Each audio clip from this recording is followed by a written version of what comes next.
right, Mr. DeMille, I'm ready for my close-up. Why don't you come up sometime and see me?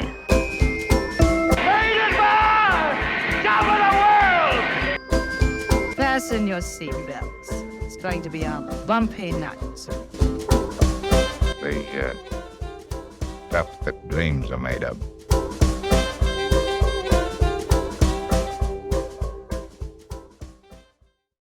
Hi, Wendy here. Before we start off our episode today, I want to remind everybody to check us out on social media, Facebook, Twitter, and TikTok. Also, please leave a rating or comment on iTunes or wherever you get your podcast. You can find us on social media by simply searching Silver Screen Time Machine, and please make sure you follow our podcast, Silver Screen Time Machine, anywhere you get your podcast. Thank you, and enjoy the episode. Hello, and welcome again to Silver Screen Time Machine, Wendy's Classic Film Review.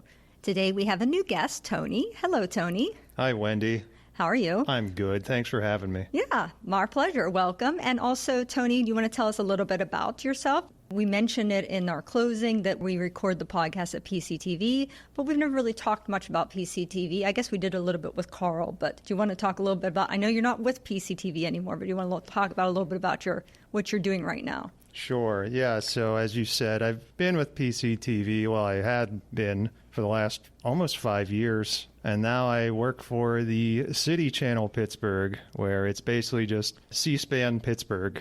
Interesting. Yes. So I cover all the city council meetings, the press releases, whatever they need us for. And you do a lot of camera work, correct? Yeah. We do camera work. Production. Right.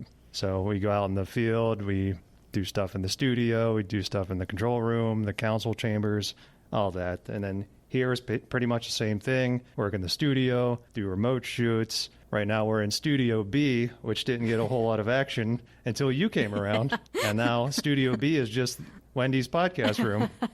I know. Can we just hold it for me at all times? I just come in whenever I need to. Isn't that what's been happening? Well, it doesn't work quite that well. But no, I'm very grateful to PCTV to make this podcast possible. And before we get started, speaking of podcasts, please follow us on social media. We are on Facebook and Twitter and Instagram. And also, please leave us a review. If you like our podcast, please leave us a review on iTunes or Apple or Spotify. That's really helpful for podcasts. And without any further ado, we are going to get in our time machine and we are going to go back to 1965 and we are going to talk about Blood and Black Lace. Blood and Black Lace. And before we start talking about this is a shout out to Mary Beth, who was on my Breakfast at Tiffany's podcast, who challenged me to see this film. So I have seen this film, and I had challenged her at the time to see Citizen Kane. So now I expect that next time I talk to her, she's going to have seen Citizen Kane. What an interesting challenge. Hey, both of you, watch a good movie. That's the challenge. Yeah. So she knows I'm not a big fan of horror. You, of course, wanted to do horror. You were very excited about doing horror. Mm-hmm. And I grudgingly said, well, this is a good opportunity to try this film that I was challenged to watch. And so we can go ahead and start talking about that. So the interesting thing I think about Blood and Black Lace is it kind of inspired a genre of films. We'll talk a little bit about the history of that. It starts out in West Germany. There was a film genre called Krimis. Yeah, Krimis. Krimis, okay. They were basically murder mystery films inspired by the works of Edgar Wallace, and they became popular in the early 1960s. These films were initially made in black and white, but they were later shot in color and received distribution in Italy, and that's started to influence these kind of films. Italian film historian Stefano Becerra spoke about their influence in Italian cinema, noting that Italian popular cinema attempted their own style of the crimi, and that would be what they called giallo. Giallo. Yeah. You're going to pronounce all the Italian stuff for me. Giallo. Giallo. So this is considered one of the first real examples of a giallo film. This particular style of Italian-produced murder, mystery, horror, thriller film usually blends the atmosphere and suspense of a thriller fiction with elements of horror fiction and eroticism, similar to the French fantastique genre, and often involves a mysterious killer whose identity is not revealed until the final act of the film. That's correct. And that's kind of what we do have here. Also, the term giallo, which is actually translated to yellow, derives from a series of crime mystery pulp novels entitled El Giallo Mondadori. Sure. Sounds good. And it's published by Mondadori from 1929, taking its name from the trademark yellow cover background. The series consisted almost exclusively of Italian translations of mystery novels by British and American writers. These included Agatha Christie, Ellery Queen, Edgar Wallace, Ed McBain, Rex Stout, Edgar Allan Poe, and Raymond Chandler. And Sir Conan Doyle. Oh, he wasn't on my list, but... Even Sherlock Holmes were the Giallo books in Italy. Oh, nice. Thank you. And so Mario Bava had previously directed several films through production company Galatea, Sure. which unfortunately suspended operations because of financial hardships just prior to him trying to put together Blood and Black Lace. And so Bava was forced to look elsewhere for producers and money, which was not easy for him. He managed to find a young production company called Amepti Cinnamon Toast Crunch? What? This is a struggle. Cinematographica, which had previously produced only 4 films. They had to partner with other production companies in France and West Germany to achieve the even modest budget of 100 million lire, which seems like a lot, but really when you translate it down into American currency, it came out to like $200,000. Oh, geez. Which is That very is low budget. Very low budget. Sounds like a lot. You're like, woo, 100 million, 180 million. That's quite a lot. Oh, never mind. And they say this film was supposedly shot in 7 weeks. Oh. I guess if you have only $200,000 budget, you don't have a lot of time to shoot films. Yeah. Which, honestly, that seems like a lot more time than I would have thought. 'Cause really? It's a lot of it's on one location. True, true. So then again, we'll get into it. It's very intricate. Like, there's so Yes. much to look at in it. Correct. Yeah. We'll start out with the screenplay by Marcello Fondato. It is believed that Bava collaborated with him on the screenplay. He was an Italian writer, and he was more known for comedies. American actress Mary Arden said of the script that Fondato had no great knowledge of American or English conversation, so the script was full of mistakes. Arden was fluent in 3 languages and rewrote the dialogue as a favor for Bava during the filming so it would make more sense. It would have been very interesting to see what it would have said. Now, did you watch it with the English dubbing or? No, I watched subtitles. Same. Okay, Okay. so we watched the same version. Yeah. So, okay. but it just I wonder what they would have been saying in English. Really strange sentences, probably. Yes. Can you pick up my cheese? Or...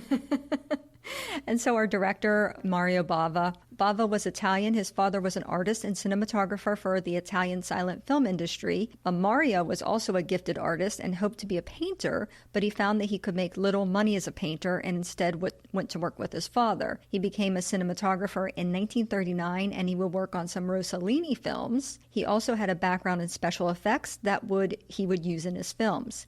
He worked as a cinematographer for the first Italian horror film, I, Vampiri. The director, Riccardo Frida, would leave in the middle of production, and Bava was able to take over and complete the film, even though he was technically just a cinematographer. Bava would also co-direct the first Italian science fiction film, The Day the Earth Exploded, as well as work on Ulysses and Hercules films in special effects and cinematography. He started solo directing in the horror film Black Sunday and would go on to direct numerous horror films in the 1960s, starting out in black and white, but then being more known for his trademark use of color.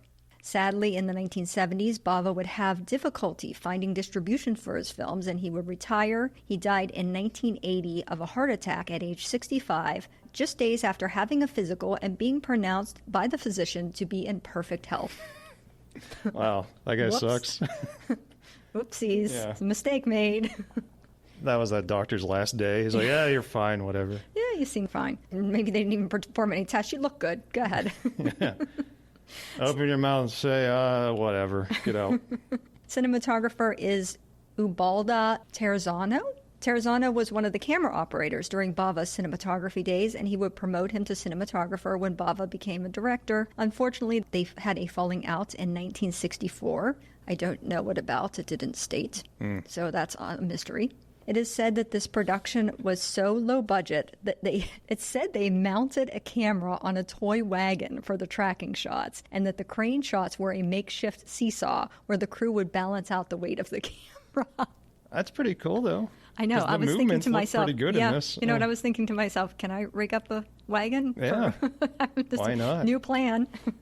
Our editor is Mario Serandri. He was an Italian editor and a screenwriter. He edited over 200 Italian films throughout his career. He was a favorite of Bava's, and he used him as an editor on most of the films he directed. The score is by Carlo Rusticelli. He would graduate with a diploma in piano. I didn't know you could get a diploma in piano. And he would go on to study composition in Rome. He composed approximately 400 film scores, mostly for Italian films. He worked from the late 1930s into the 1990s, and he would frequently collaborate with director Petri Germi. The film's main theme was titled Atelier and is reprised throughout the film in various forms. It's noted that as the number of the character deaths grows during the film, the orchestration of the score scales down. Oh, I didn't actually notice that, but I read that. Yeah. And I thought we should give one last shout out, one more crew person, the makeup artist. I thought he was really good. Emilio Tranni, he was an Italian. It said it took 4 hours for makeup artist Emilio Tranni to apply burned features to Arden for the sequences where she portrayed a corpse. And those took 5 days to shoot. To avoid having makeup added and removed each day, Arden left it on her face for the latter days of shooting, and she recalled that her made-up appearance terrified her mother, who was staying with her in Rome. Oh, Not to mention, I'm sure, all the passerbys. All right. Well, she's a trooper. She is the truth. There's a couple things I read about the things she had to endure in this film. I mean, she had the most brutal death, so. Yes. Okay, and before we get to the film, I have a couple trivia things. Speaking of your locations, this film was shot in Rome, with the exteriors of the fashion house film in Villa Sciarra, interiors shot at Palacio Brancaccio, and other scenes shot at ATC Studios. Scenes such as the antique shop were shot at a storage facility for film props. That's like, might as well shoot it here at BCTV. Right. Yeah.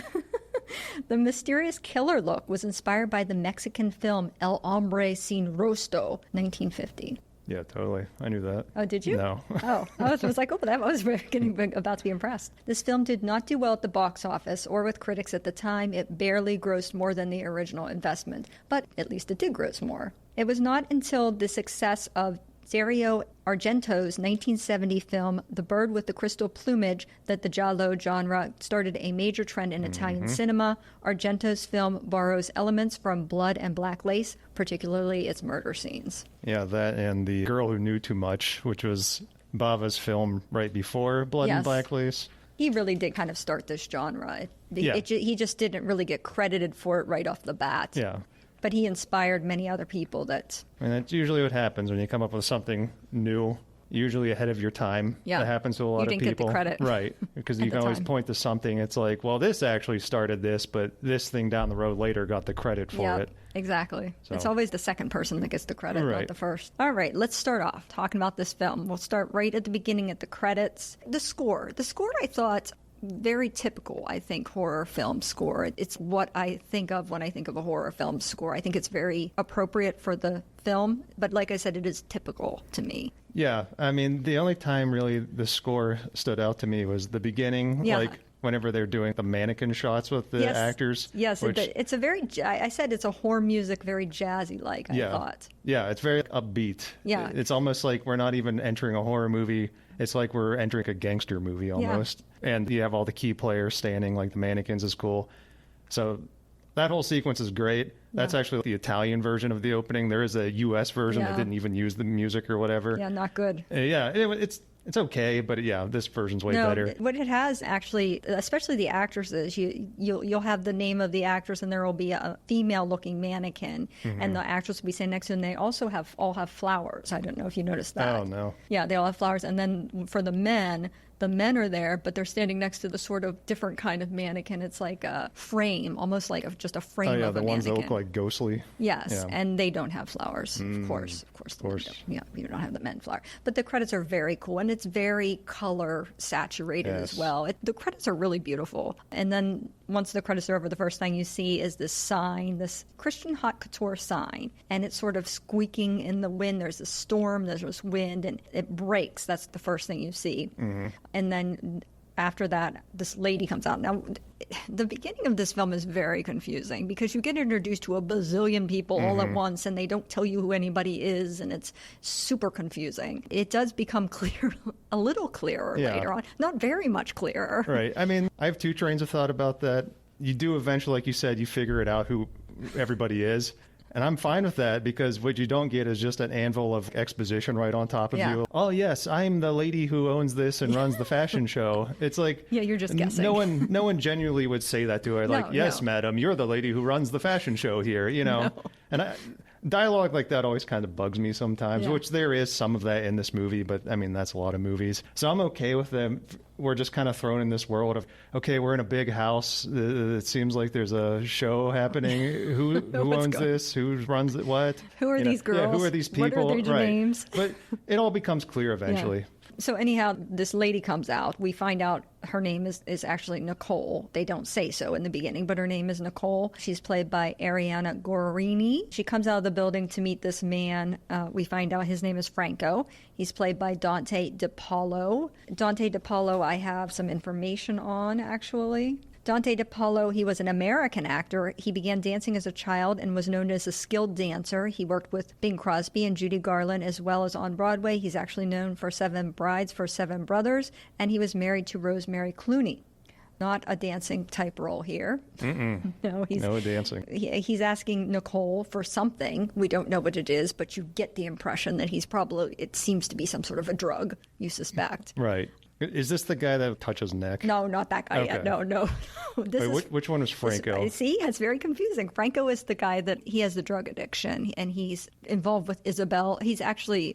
Oh, is he the antique owner? Yes. Okay, that's Franco. Yes. So anyhow, this Franco comes and this Nicole comes out and she's talking about Isabel. So you get the impression that this Franco and Isabel are involved, and it seems like maybe this Nicole is having an affair with this Franco. It's all very confusing, like I said. And then the next thing that happens, you see another man. He's fixing the sign. This guy is Marco. This is your guy that's always touching his neck. The neck, yeah. Yes. His played by Massimo Ricci. I'm sorry, he's an Italian actor. These Italian names are difficult. I don't have any information on him, but you see him fixing the sign, and Nicole's kind of hiding out behind the hedge. She waits for him to leave, and then she runs back in the building. She doesn't want to be seen out there with this Franco. And then the next thing that happens is Isabella arrives in a taxi. Isabella is played by Francesco Ungaro. I don't have any information on her. Some of these people were so obscure that they didn't even have any information on them, except they were in Blood and Black Lace. Right. That was the extent of it. But so she not a bad thing to hang your hat on. True. So she arrives in the taxi. I'm going to talk a lot about camera movement in this because I really appreciate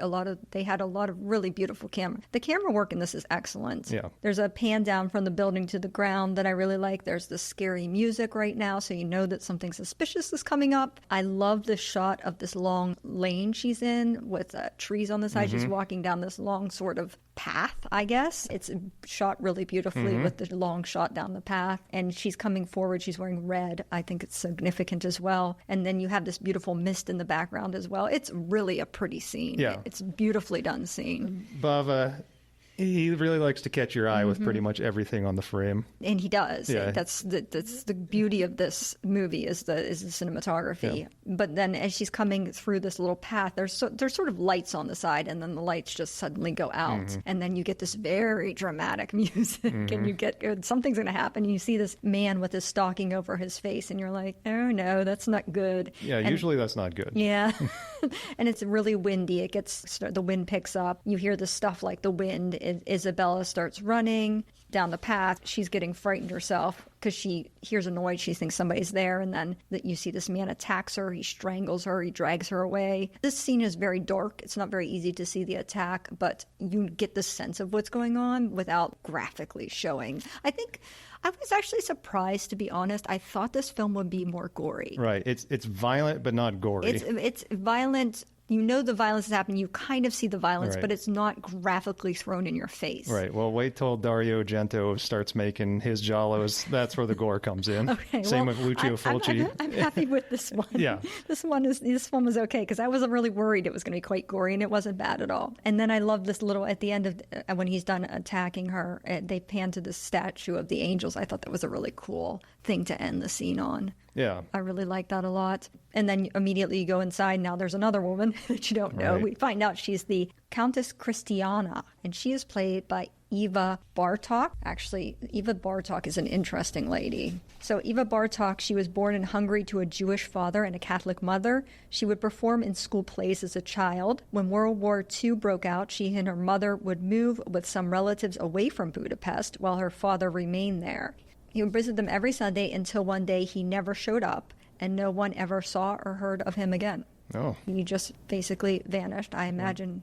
What a swell fellow. Well, I think he was murdered. Oh. He was Jewish in Hungary when the Nazis. I think okay. he may have been murdered by the Nazis, but nobody knows what happened to him. Sadly, because she was half Jewish, it was deemed best to marry her off at age 15 to a Hungarian officer. Oh, boy. Yeah, sick. But later, when the communists, this is a weird theme with this girl, because later when the World War was over, the communists came and occupied Hungary. Her husband would also disappear without a trace. So I assume maybe he got killed by the communists. I don't know. Such bad luck. Yeah. Well, maybe it would. I don't think that was bad luck for her, actually. She was probably glad to get rid of him. And then she was able to get the marriage annulled, saying that they coerced a minor, basically. In the meantime, she was able to act on the stage for several years in Hungary before getting a role in a film called Prophet of the Fields, which was her first film, and was promptly banned by the communists. So to escape the communist regime, Eva would marry a Hungarian producer who would take her to London, where she would work in British films. And then he disappeared. No, he didn't. I think he didn't disappear. Okay, good. But I do think it's a little sad that the only way she realized she could escape things was to marry random men. I feel that was kind of sad. That's unfortunate. Yeah. Her most successful role was The Crimson Pirate, which got her more film roles, though it was mostly in B pictures. She would later become involved with the Subud sect, a kind of offshoot of Buddhism, and would teach philosophy in Honolulu. Leah Kruger, who's one of the actresses on this film, had been very excited to work with Bartok on this film, but reported that Bartok kept her distance from the rest of the cast, had her own dressing room, and was often late for the set. But yeah, I feel kind of bad for her. I think her life was kind of sad. Yeah, that's quite a life to live. How old do you think she was by the time she went through all that? Yeah, like not probably even 20. In her 20, early 20s maybe. Yeah, I don't know. Okay, back to the thing. So we're inside the fashion house. This is what this is a fashion house of some sort. She's standing there, a countess. And then Marco comes in, our friend that's always playing with his neck. He seems very nervous. He says, "Oh, should I fix the sign?" And she says, "No, don't worry about that." Meanwhile, at this point, nobody knows anything's happened. Then there's this red mannequin. They show this red mannequin throughout. I think it's very symbolic. Yes. I didn't know if it's kind of like a Godfather thing where every time you see an orange, you know a death's coming. Yeah. Or this is just symbolizing that either someone was just murdered or a murder's coming. Maybe, yeah. The red, probably symbolizes blood. The mannequin 'cause is the woman. I was going to say a thing at the end with the mannequin, but I don't know if I should say No, it. you cannot. Okay. You are not allowed. All right. Okay, so Marco, this is interesting too. We sort of see Marco go into this room and then you can see him in a shadow, which is really beautiful too. I like the way they shot that in the shadow through the window. Yes. And you see him taking some sort of a pill. So now you're thinking, oh my gosh, is everybody on this film a drug addict? Because that's your first thought, right? He was probably a drug addict.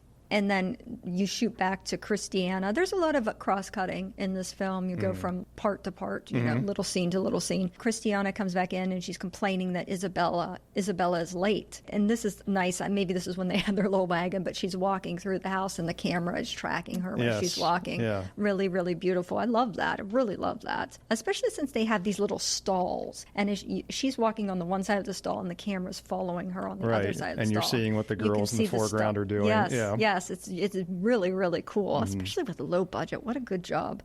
So as she's walking through, she's talking to the models, and the models are talking about her, and they're saying she's a widow. So we get that much of a backstory. Right. That's about all the backstory we get. So this countess is a widow. We know that much. Which is an important detail. Yes, to learn. It is an important detail.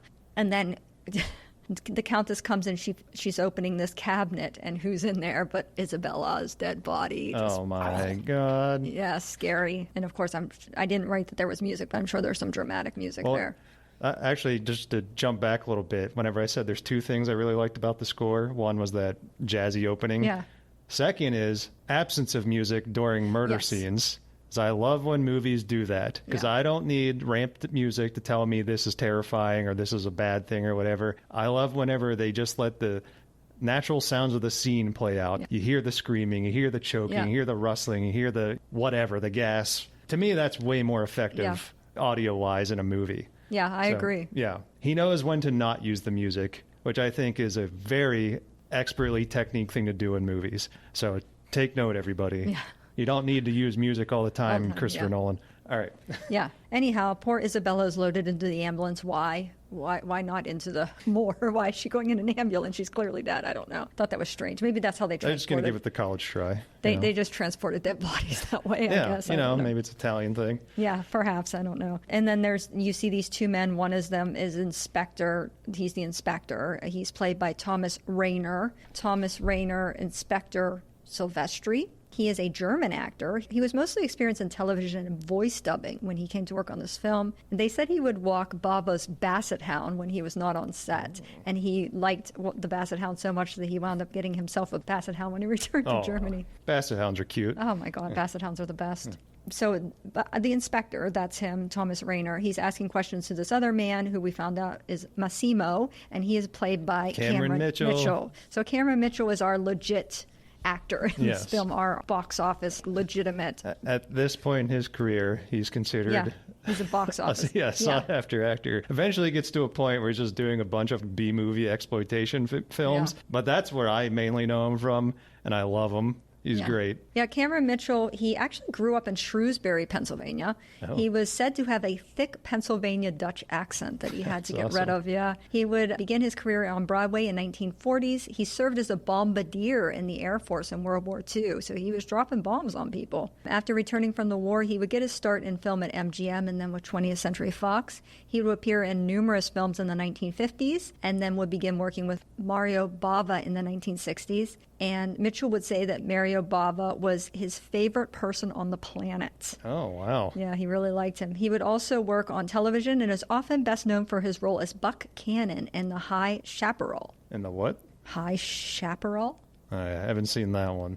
I haven't seen it either, but hopefully that's what you say it. He had 12 hobbies: poker, golfing, family, animals, reading the Bible, fishing, traveling, playing basketball, soccer, philosophy, car racing, and cooking.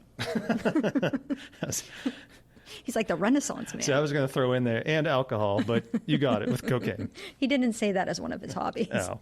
He is known for How to Marry a Millionaire, which is where I know him from, and Death of a Salesman, among many, many other. Apparently, you know him from numerous B movies. I just know him from How to Marry a Millionaire. He's a really cute in that film. Okay, so we know the one guy's the inspector because he's asking questions. We at least know he's a detective. We don't know who the other guy is at all. He just appeared out of nowhere. Yeah. But we turn to find that he seems to have some authority in the house because he walks in and we go back to seeing the Countess. And he comes in, Massimo, and he introduces the inspector to her. So you get the impression that he has some affiliation with the Countess, like maybe in a business way. It seems like he's the one that actually directs and manages the show, where she owns the building, like the venue and everything. Does he direct and manage, or does she actually do the show and he sort of does the financials behind the scenes? Because I know they called him like something director or whatever. So I don't know. Maybe he's just the one that says, be in this place, be in that place, but she's the one that... It just seems like when they're getting ready for the shoot, she's the one that's backstage putting the girls together and stuff. So he could just be the money man. Yeah. But he doesn't have any money. It's actually her money. But he's sort of the one just taking care of the money, I guess. This interesting part where the inspector already knows her because of a car accident, is this supposed to be a reference to her husband? Yes. Okay. Yeah. It's like whenever her husband died, he died in a car wreck. Okay. And that's why she's a widow. And that's how the inspector knows, because he was at the scene of the accident. Yeah, maybe he took the case or whatever. I didn't think that was very explained at the time, or maybe I just missed it. Oh, perhaps. Possibly, I don't know. But then the inspector starts questioning Marco, and he always seems very nervous. You're right, he's constantly touching his neck. And you're like, why the heck is this guy constantly touching his neck? But then you just assume he's a drug addict and he's weird. And he's interrupted by a man who's coming in, who's escorted by these policemen. And this fellow, he's the Marquis Riccardo Morelli. He's played by Franco Ressel. His hobby's cocaine. No, this isn't Franco. This is the Marquis. Yeah, right. Is he also? No, I was making a joke. This actor's hobby is also cocaine. Oh, no. The hobbies. Okay, so this guy's freaking out like, let me go. Why are these policemen holding on to me? And this girl, Greta, comes forward and says, this is my fiance. Greta is played by Leah Kruger. I mentioned her earlier. She was the one that was so excited to work with Eva Bartok. She's a German actress. She was the cousin of actor Hardy Kruger, and a majority of her career was in Italian films.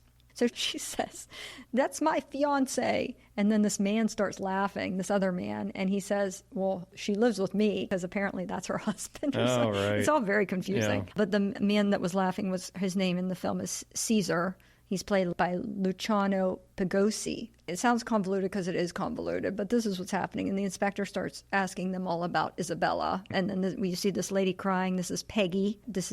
She's Mary Arden. She was an American actress. She started as a model. She had a very short film career and would work in marketing for a cosmetics company in Latin America for 9 years before starting her own marketing and body language company in New York City. Mary Arden says she was Isabella's friend. That's why she's crying so much. You find out that they all lived in this house together. Yeah. The inspector starts asking her questions, and it comes out that Isabella had a lover. They say, oh, it's this guy, Franco. I like how when the inspector goes over to talk to people, the pan comes over to them and zooms in on the two people. I like that a lot. Yeah. They do that frequently throughout the film. And it's just the camera movement in this film is so great. The framing, the camera movements, great. it's all great. Oh, it's wonderful. The set design. Yep. There's just so much to look at. The garish lighting, like the pink neon green lighting. And there's like, they used some diffused lighting too, didn't they? Yeah. Yeah. It's very beautiful. Very ahead of its time. Very, yeah. It's great. Yeah. Setting mold here. So the policeman comes up and gives the inspector a little packet, and the inspector is talking to Franco now, and he shows Franco the packet, says, do you know what this is? And Franco's like, no, I don't know what that is. And he tells him it's cocaine, and it was found at Isabella's house, and Franco's like, I don't know anything about that. And so now you get the impression that the thing that Franco was asking for, the drug that he's on, must be cocaine. So it kind of ties into an earlier scene. And then they're back at the fashion house. This is when they're doing the modeling show, and the Countess is trying to get somebody to wear the dress that Isabella was supposed to wear, and everybody's afraid to wear it because they feel like it's cursed. It's Right. Bad luck. Dress of death or something. I don't know. But then Nicole, of all people, Nicole volunteers. Now, let's not forget that Nicole is the one having the affair with Isabella's man, Franco, the cocaine addict. And then Marco says, I even wrote right here, he's always touching his throat. He sneaks off to take another one of those pills. Okay. And then when he comes back, Nicole's wearing Isabella's dress, and Marco says, oh, there's a brooch missing. There's supposed to be a brooch with this. And they start looking through all these boxes, and Nicole finds it. And then underneath the brooch is a diary. Dun, dun, dun. Oh, yes, very much. I even wrote dramatic music here. And then the other cool thing, besides the dramatic music, which they probably could have used instead of just the dramatic music, is those close-ups, the cross-cutting close-ups of everybody's face. It's all them eyeing the book. And then Nicole starts reading the diary, and the Countess takes it, and she says, we should give it to the police. And Nicole says, well, I found it. I'll give it to the police. And then she puts it in her handbag, and she puts her handbag down. And then you get this shot, you keep getting this shot of the handbag in the forefront, and you'll see her go off in the background. And then again, you'll see the handbag. You'll see a close-up of Peggy's face. You'll see the handbag. You'll see a close-up of somebody else's face. And it's this very suspenseful thing. It's setting that, like, oh, all these people are your possible suspect who just killed this girl. They're all interested in this diary, and they're all, how can they get this diary? How can they get their hands on this diary? Although I thought it was funny, she initially had her purse back in one of those little square rooms they're changing. Yeah. And she decided, well, it's not secure enough here. Let me go put it on this table in the middle of the wide open room.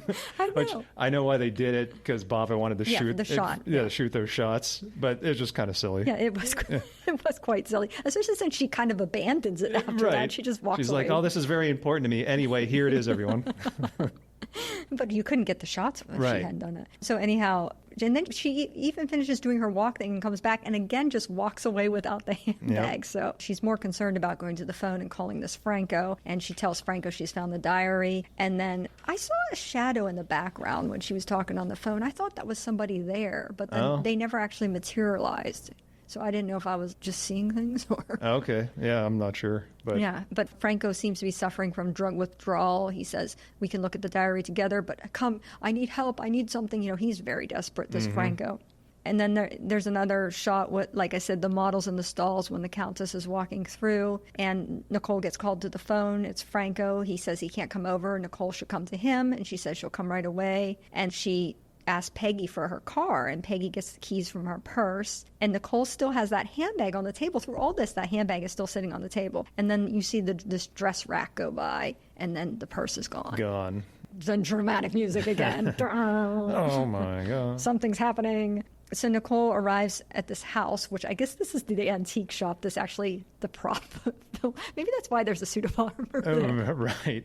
Although it's funny, like Franco doesn't dust very well. No. I gotta say. And you know what? This scene is quite cool, honestly, because they have that sort of blinking light throughout like from the the street outside. light. Yeah. Yes. And it's all these different colors. It's like the green, and it really creates a very cool ambiance in the house and a very scary ambiance in the house. There's a beautiful hallway shot where they pan to the door and you see a gloved hand reaching for the light switch, and she's moving through the house and the camera's moving along with her. It's Very so cool. Like when voyeuristic. she goes up the stairs and the camera goes up. Yep. Yeah, it's really, really neat. And she can't find Franco, and she hears this crash, and then you see the man with the stalking face, and the blinking light starts to get really dramatic in this point. I said quiet, no music, as Nicole runs through the house. Yep. Like no music in this scene. That's She's getting very scared. It's getting very suspenseful, and you just keep hearing these crashes and the echoes of crashes, and then you see the blinking lights, and a thing comes at her. She almost gets stabbed, but she managed to get away. And then this man grabs her. She's trying to ward him off. You hear her breathing. That's almost all you hear is her breathing. You see the light blinking. She's trying to get out of the door, and then all of a sudden, this suit of armor is kind of moving behind her, and the man grabs her again, and he has this sort of spiky thing. Yeah, which I think he took it off the suit of armor. He took it off the suit of armor. Yeah. It's like this weird spiky hand or something. Yeah. I'm not really sure what it is exactly. It had like 3 prongs on the palm. Yes, Yeah. and it's interesting the way they do this, of these sort of scenes where he's going to hit the girls with something, that it just comes closer and closer and closer to the face, and then... Yeah, and then... burp. Yeah, they don't show, like, again, they don't show her getting hit in the face with this clothing and blood splurting out of her eyes or anything. They don't show that. But This one's not very gory. it's much more dramatic, I think, not showing that. Yeah. But then you just see her fall on the floor, and then, he starts checking the handbag. But guess what? No diary. No diary. Uh-oh, he did all that for nothing. And then he runs down to the car. Remember, this is Peggy's car. He runs down, he gets in the car, and the horns start honking, and he turns it off. And he's looking, I thought he was looking for the diary in the car, too, but I think maybe he was just turning off the horn. But as he's driving away, this man that's a gas attendant, sees him drive away fast and cleverly takes down his license plate. Yeah. He's like, well, this might be important later on. Which that guy has some good eyesight in the dark, because this thing was already gone by the time he's pulling out his book and like squinting at it. Yeah, this guy has excellent eyesight. I thought it was a fun detail that after he kills her in the antique room, it's like he panics. He doesn't exactly know what to do with the body, so he just drags her over to another part in the room and then puts the armor on top of her as if that'll do it. The armor fell on her. Yeah, right. Magically. It's like he just like pans like, oh, what do I do with that? This. All right, now I'm gonna leave. Yeah, they're not very clever the way they dispose of the bodies, to be honest. But anyhow, the next thing you see is that Peggy is at her house. She's getting out of a taxi, and Marco is there for some reason. He's very worried about Peggy being alone. He's very solicitous of her. He wants to make sure she's okay, and she finally gives in and lets him in. There's this sort of sinister music going on. There's a lady there at the fire. She's the cleaning lady, Clarice. And then I wrote, why is Marco always touching throat? It's so annoying. Anyhow, That's Peggy... supposed to be his suspicious tell, I guess. Yeah, I guess. So Peggy sits on the couch, and then Marco tells her he's in love with her and that she doesn't care. He tells her that he's sick, and you still are under the impression that he's a drug addict. I mean, that's what I was under the impression. I don't know if anybody else thought that, but that's the impression we're getting from this guy. And he tries to take one of the cigarettes out of her bag, and she starts freaking out. She's like, oh, give me that bag. And she's like, oh, I'll give you the cigarette. And then that's when you start to think, hey, wait, maybe she has the diary in there, because why else would you care? And then she gets a call from the inspector. He says, hey, we found your car. I'm going to come up there. I need to come up there and talk to you. And she says, okay. And Marco says, maybe I better hit the road here. I don't know if I want to be in this situation. And he leaves, and then Peggy opens the purse, and you see she brings out the diary. She starts reading through it, and you get a close-up of her face. And this is an important part, because she finds a page that says something about, this is Isabella's diary, and she's saying in the diary that Peggy tried to steal money and needed it because she was pregnant, and she would ask the bastard for more money. And that's the important clue. Right. Who is that bastard? Who is the bastard? She rips out this paper and she throws it in the fire, and then she's like, well, to hell with it, and throws the whole diary in the fire, right? And then the doorbell rings, and she probably thinks it's the inspector, because she runs down to look, and there's nobody there, and she's like, what the heck? And then all of a sudden, boom, she's grabbed by this guy, and she's dragged into the room. She bites his hand, and he starts hitting her, and he's holding on to her, and he pulls out a notepad. He kind of flips open this notepad and writes down. And he's he's a very good multitasker, because he can hold a struggling woman and also write. And write with one hand. Where is diary on the notepad? And she keeps trying to tell him she burnt it, and he's looking for it in the fire, and she's trying to get to the phone, and he starts hitting her again, and then you hear the sound of sirens, and the inspector's there. Why the inspector needs sirens to come just to our house to see her, I don't know, but it scared the guy. Right. Not enough to leave her alone, unfortunately, because he drags her to the door, and then he drags her upstairs. This poor girl, Mary Arden, she gets dragged a lot in this film, She I does. must say. A lot. Uh-huh. And a lot on stairs, too. And it's an interesting shot because the camera is on the landing, and the stairs it's like a split-level stair. So you're seeing him dragging her up the stairs, and just right after you see the inspector coming up the other set of stairs. Yeah. It's cool. Which, it's funny. You would think that'd make a lot of noise bouncing off all those concrete walls. You would think. But we're in a movie, everybody. Yes, you would think. Even like thud, thud, thud, the Right. body going up the stairs. And then the police come up, and of course they go to her apartment, and he's dragging her up more stairs. There's a never-ending amount of stairs in this building. He's got cardio, too. Yeah, he's got to be in good shape when you're murdering people and dragging them all over that's the place. Right. The inspector starts investigating the room, and then again, there's your cross-cutting of the inspector investigating and then the man dragging Peggy, so you keep getting back and forth. And the next thing you see is Franco shows up. This is at the Marquis' house. This is a completely different scene now. Franco shows up at the Marquis' house. He's there with Greta, the fiance who's married to somebody else. He says Franco found Nicole murdered in the shop. And the Marquis says, why don't you go to the police? And Franco says, he thinks he's going to be blamed, and he wants an alibi. So he wants the Marquis to lie for him. And he's like, why would I do that? And then Franco says, well, what about your IOU for 7 million lira that you can't pay Isabel? What about that? So he sort of blackmails him into giving him an alibi. And you see this close-up of the Marquis and sinister music again, I wrote. And then we're back to Peggy. And she's tied up and she's blindfolded. And the man in the mask, he's wearing his mask even now. He never takes the mask off. And he comes downstairs. He starts hitting poor Peggy again. It's just very mean to her. And she keeps trying to tell him she burned the diary. Whether he just doesn't believe her, he's just infuriated that she did that, I'm not really sure. But he forces her to touch this burning hot stove, so she burns her poor hand. It'd be advantageous for him if she burned the diary, which she did. Yeah. It would be good. But so I think he just clearly didn't believe her. Yeah, I think he didn't believe her. And then so he burns her hand, and obviously she's reacting. She's screaming. And then the next thing you know is he takes her face, and he's coming closer and closer and closer to the stove. And then you get the sizzling sound of... Yeah. Now, this is probably the goriest kill in the movie, but even it's pretty tame. Yeah, because you only see the back of her. You only see the back of her hair in this particular part, and you hear the sizzle of the stove. You don't actually see her face, and you never actually see her face very, very close up. You see sort of a glimpse of it. I mean, it's not, you never get like a super close up of the burn, but you definitely see her face, and later you do, whenever she pops out of a trunk. I don't know how much I can say. It always seems like it's more like a profile shot of the side of her face, not so straight on. Right. You see probably her cheek or whatever later. It's all burnt, yeah. What's interesting is during that part, whenever he's burning her, she pulls down his mask. Does she? I didn't even notice that part. So if you get your remote control out real quick and you hit the freeze frame and pause it, you might be able to tell who it is. Yeah. Identify the murderer.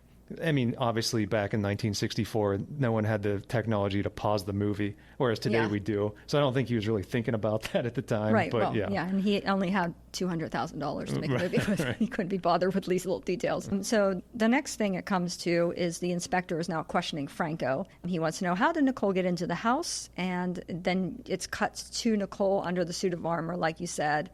And again, it shows her face almost from a profile or from a different shot. You can see there's blood on her face, but you can't see the graphic detail of it. There's a lot of how dead bodies are positioned in this movie, where there's something on top of them or another person on top of them. So I'm not sure what the motif is there. Yeah. Where whenever someone's dead, there's something covering them. I mean, I guess I'm not going to say it, so don't worry, but just at the end, Yeah. how the movie ends. I don't know if it's just all kind of Yeah, foreshadowing I that know final what you shot. Mean, yeah. But maybe, Yeah. maybe it's just trying to cover up the crime. Yeah, that. But I mean, one of them where it's like two dead bodies Yes. stacked on top Yeah, of each other. Yeah. Okay, then the inspector starts asking Franco about the drugs, and then Franco says, "Hey, I have an alibi." And the inspector says he wants him to come to the office. And then you see them talking to the gas man who wrote down the license number. And the gas man says it was a man driving the car. And then they discover about the honking and the alarm. And then they realize that whoever drove the car must have knowledge about the car, must have been in it before. And so then the next scene you have is all these guys from the fashion house are in the lineup. All of our characters that we've been introduced to, they're all standing in a lineup. And Francine, the maid. Yeah, the older lady. The maid of Peggy. And well, Peggy and I think Nicole also lived in that house. Or was it Isabella? Who knows? Yeah, I don't remember now. Yeah, whatever. Francine is there. They want Francine to tell them, have any of these men ever been in Peggy's car? And so she points to Caesar, and then Caesar starts pointing at Marco. Yeah. And then Marco starts trying to fight Caesar and accuses him of being the murderer. Right. And then Marco starts having a fit, and he's freaking out, and the inspector says, take him to the infirmary. And then he says, didn't you know he had epilepsy? So all this time we were thinking he was a drug addict. He was actually an epileptic, Right. and that's why he was taking those pills. And maybe epileptics have to touch their throat a lot. I don't know. I've never don't know what the reasoning for the throat touching is. You got me but too. Maybe it made him feel calmer. I don't know. And he keeps Caesar and Massimo. He said he wants them to stay. And they're like, well, why do we have to stay? And he's like, well, because I said so.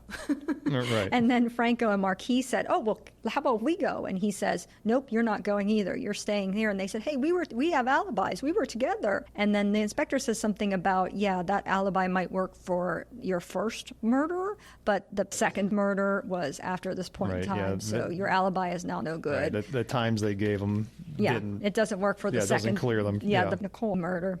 So then all the men are being holed up in the jail or whatever. And now we're back at the fashion house. The Countess is smoking, and there's actually a nice shot of her behind the curtain. And there's other women in the room, and it's all, everybody's in the room, and it's just, for some reason they have the lights off. And Greta's like, I gotta turn on the light, so she turns on the light. Greta's really panicked. Countess says she's scared, but they should not panic. The phone rings, it's Massimo, and then there's the sinister music again, and she tells them that all the men are detained. And the police think that one of them is the murderer. So since all the men are detained and one of them is the murderer, we should all be very safe here. We should be safe now. So you girls go ahead and leave. So they all start leaving, and then Ty Lee, who I swear I didn't know who this person was until this point in the... Right, I yeah. don't even think her name is mentioned. Right. They say the name. I had the same thing. I I'm was like, which one's confused. Tali? Yeah, it was all very confusing. It's but, the short-haired lady. Okay. Tali, she's played by Claude Dantes.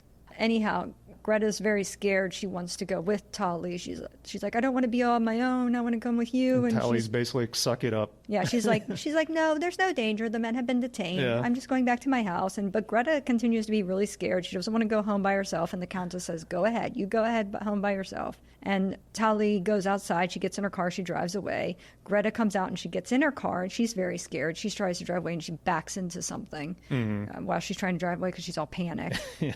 Well, yeah, she hit the car, then she hit a tree. Yeah, Although, it's funny, she's so worried about going back home alone, but then when she gets home, you find out she has a butler. Yeah. It's like you weren't alone. But after they all drive away, now the Countess is alone in the house. You hear a noise. You see a shadow. You think there's somebody in the house. The wind's blowing the drapes. There's a sinister music. The red mannequin gets knocked over. Right. And the Countess runs out of the room, and she winds up locking herself in a different room. And now, again, we're, like I said, they cut back and forth very quickly Right. from scene to scene. So, Although now, knowing what we know, since we've seen the rest of the movie, I was actually thinking about this part, because it's like, well, then what did this mean? right. Obviously, it's Bava just trying to make you think, like, someone's there or Someone's whatever. after. But then later on, you're just like, well, what happened? It was just the wind then? Like, Yeah. I don't know. So Greta comes home. She comes home to her butler. Right. She's given the message that the Marquis won't She be had home. no I faith think in his this is- butler. I think she's staying at the Marquis' house, right? So I think this is the Marquis' butler. Okay. But still, he's there. Yeah, But yeah. she was just like, this old son of a gun. He can't fight anybody. He was kind of elderly. Yeah. Yeah. He didn't look like he would be a good No. bodyguard. So she's told, oh, the Marquis won't be home. She says she knows they've been detained. And then she opens the trunk, and what does she find in the trunk? Oh, there's Peggy's burned face and body. Whoa. And the phone starts ringing, and she goes to answer the phone. They show the body. She answers the phone. Nobody's on the phone, so she runs back out. And so, of course, the most sensible thing to do, which is what she does, is takes the body out of the trunk and just drags the body into the house and goes and hides the body behind the screen. Because, if you find a dead body, that's obviously what you would do. You just hide the body instead of ringing the police immediately. Like I said, she starts dragging Peggy's body. And meanwhile, the butler's calling her, says, oh, I have your tea. And she's like, hold on a second, hold on. And she hides Peggy's body behind a screen. The butler comes in, he brings her tea, and she's like, I can serve myself, go. And he goes away, and she runs upstairs, and she realizes when the butler comes in, that as she's been dragging Peggy's body, she got some blood on her clothes, and it transferred onto her. So she has to run upstairs, and she starts hiding her clothing under the mattress, because, that's... I don't know what the laws are in Italy, that they're all that panicked. If there's a dead body in your house and you didn't do it, you're still going to go down for it, apparently. Yeah, and you better go hide all your clothes under. You better get rid of this body. Couldn't you have even put them in the washing machine? I don't know. Clean them? No, sink? blood doesn't come out. Anyhow, bizarre. And then she's trying to clean up the blood that's on her hands and stuff. And then you hear this sinister music, and there's this nice zoom over to the screen from the other side of the room. Oh, really nice zoom. And it goes right onto Peggy's face, and then all of a sudden you see the body dragging. Yep. It's just being dragged. You just see the head moving, and you're like, oh no. And Greta comes, she doesn't know what's going on. She comes downstairs. She thinks everything's fine. She's just looking around, and then all of a sudden she doesn't see the body by the screen. So she walks over to the screen, and she goes to look behind the screen. And I am telling you, this is one of those like jump scare moments. I jumped a mile when this happened. Yes, this was very scary. As she goes around the screen, and everybody now can be warned so they don't get scared, but as she goes around the screen, you expect really for her just to find the floor empty. That's what you expect. Right. So what happens is all of a sudden, boom, there's this loud part of music, and the body just comes down at her, and it really is a jump scare type thing. Yeah, it was kind of like the suit of armor. Yeah. With it falling on the first girl, now this dead body's falling on her. Yeah, so and that's true. And then all of a sudden you see the man with the mask, and he starts suffocating her with the pillow. And then, like you said, the scene is left with the two bodies. Yeah, stacked on each other. Which is very, very interesting. Which may or may not be foreshadowing. Yes. Actually, it's a reflected shot, too. It's reflected in a mirror, and then it pans up to the actual bodies, which I think it was such a cool shot. Yep. They did a similar shot in The Graduate that was really cool. Oh, yeah. We talked about The Graduate. They did a similar shot like this, but Bava, I think, did it first. And it's a really cool shot. And then the next thing is the inspector's investigating again. He says, footprints were found, and they have to release the men because obviously none of them were the murderer, because the murder happened when they were all being detained. Remember the same thing happened in the movie Scream, where Billy Loomis is in jail, but while he's in jail, another murder happened. Gee, I wonder who Wes Craven got this from, because Scream's basically an Americanized Giallo. It's the black glove killer who wears the big black shrouded outfit, has a mask that covers his face. Yeah. It's who done it, who's killing everybody. So whenever Scream came out, that was, hey, Americans, here's Giallo. Yeah. And then that kicked off its own, I Know What You Did Last Summer, urban legend. Giallo was reborn in America because of Scream. Yeah, it's just amazing how much Bava really influenced filmmaking, especially horror filmmaking.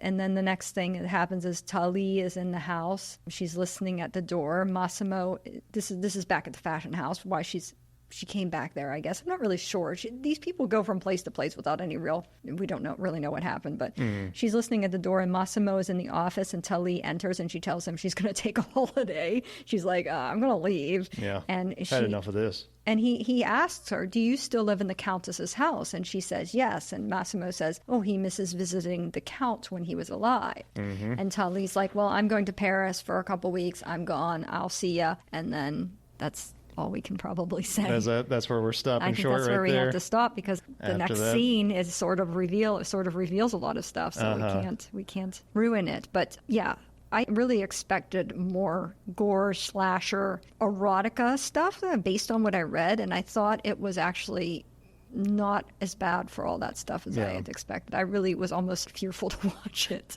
Yeah, this one sets up basically all the conventions you get from Giallo going forward. It's like two parts. First part, we mentioned earlier, the girl who knew too much. And then you take Blood and Black Lace, you put those together, you get the recipe to make these kind of movies.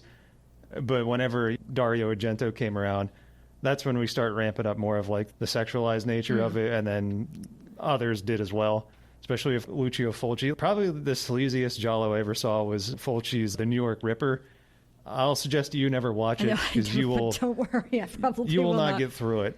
So I probably will not watch it. With The Girl Who Knew Too Much, it starts off where it's a lady, like a foreigner. She's American, I believe. I can't remember where. Let's just say Italy. And she witnesses a murder. And she takes it upon herself then, well, I'm going to sleuth around and figure out who did this. Yeah. And that's a crucial part of the Giallo formula. You don't get that in Blood and Black Lace, but you still have the inspector character. So you always have the character that's trying to figure out what's going on. But usually, because especially with Dario Argento's Bird of the Crystal Plumage and Deep Red, those are also foreigners coming into a foreign land. They both witness a murder. Yeah. They take it upon themselves to figure out why did this happen. So that's usually a crucial part.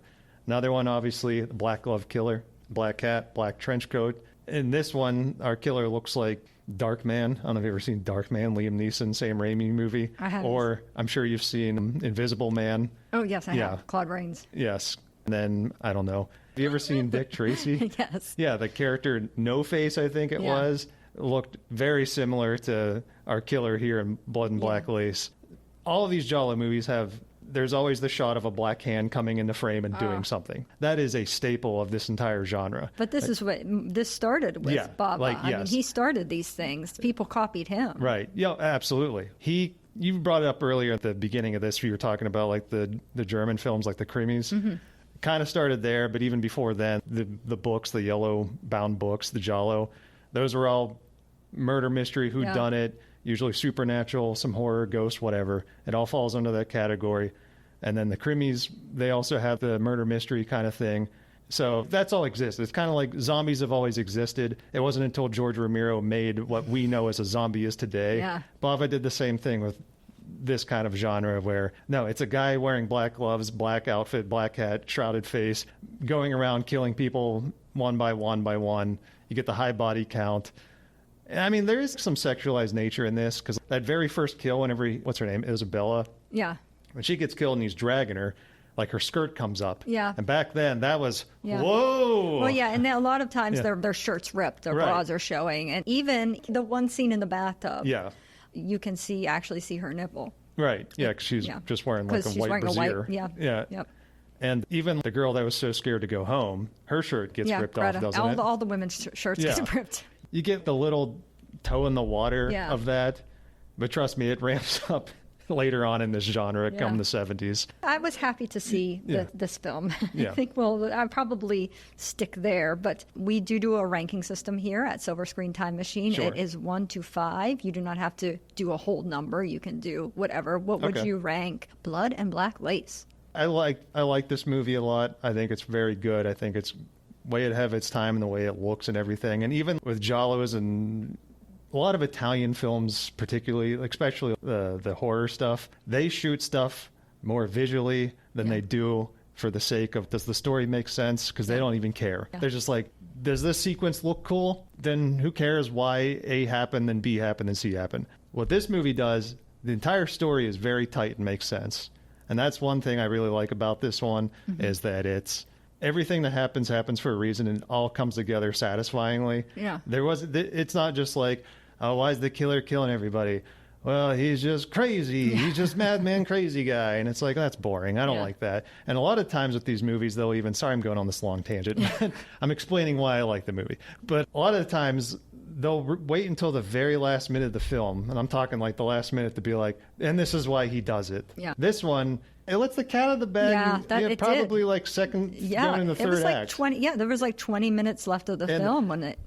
And I like that because that's where the movie ends being a murder mystery, and then that last 20 minutes or so is kind of like a melodrama. Yeah. And so you kind of get like a little bit of a different film at the end. So what I'm saying, I guess, coming back to it, is a lot of times the Italian films, they don't care about making sense, but this one makes a lot of sense to me. It's shot well. It's beautiful. It's a lot of notes. So like, if I could really knock it on something, I think a lot of the characters are they're all kind of surface level and shallow. They're all just very much what their role is. Mm-hmm.